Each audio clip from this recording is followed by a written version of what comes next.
বিসমিল্লাহিররহমানিররহিম।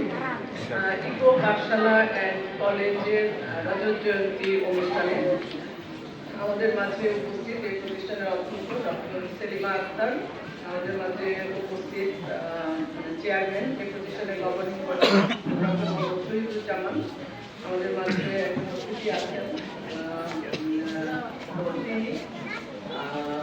আমাদের প্রিন্সিপাল মহোদয়, সামনে কলেজের সম্মানিত শিক্ষক মন্ডলী,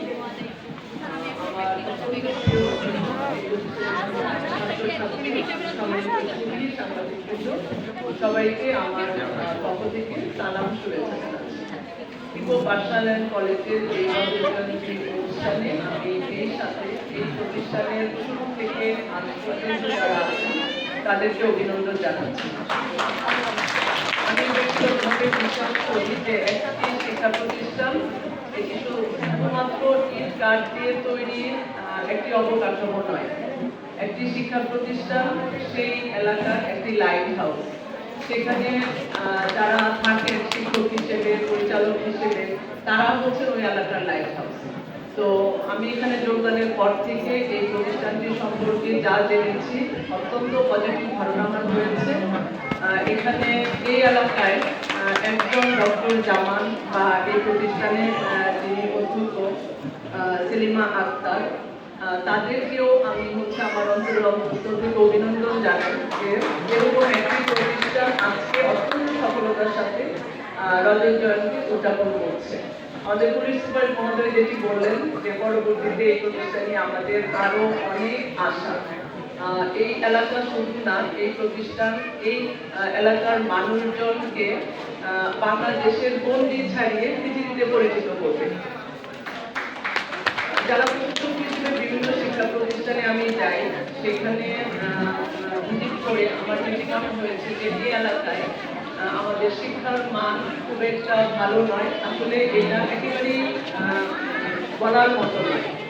তো সেটা নিয়ে আমি কি করবো চিন্তা ভাবনা করছি। অনেক আগে থেকে ইতিমধ্যে আমরা বেশ কিছু পর্যালোচনামূলক মিটিং করেছি বা বিভিন্ন জনের সাথে মত বিনিময় করেছি। তো একদিন আমি ভাবছিলাম যে আসলে একটা কর্মশালার মতো করা যায় কিনা। তো সেই দিন আমার ডক্টর জামানের সাথে দেখা হয় এবং উনি তখন আমাকে এই অনুষ্ঠানটি দাওয়াত দিয়ে বলেন তিনি একটি কর্মশালা সেখানে।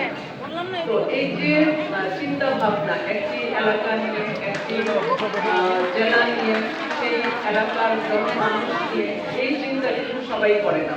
সেদিক থেকে তারা এই যে সমাজকে এগিয়ে নেওয়ার চিন্তা, সেই চিন্তায় আপনারা যারা এখানে শিক্ষক মন্ডলী আছেন তারা যেমন তার সৈনিক, তেমনি করে এই এলাকায় যারা আছেন সবাই তাদের সহযোগী হবেন এই প্রত্যাশা রয়েছে।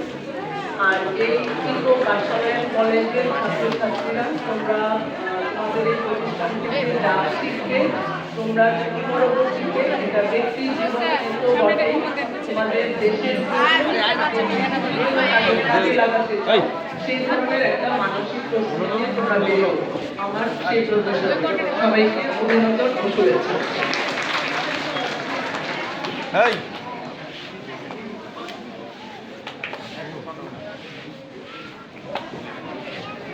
ধন্যবাদ ম্যাডাম। এ পর্যায়ে আমাদের মাঝে ধন্যবাদ জ্ঞাপন করতে আসছেন আমাদের প্রতিষ্ঠাতা চেয়ারম্যান মহোদয়।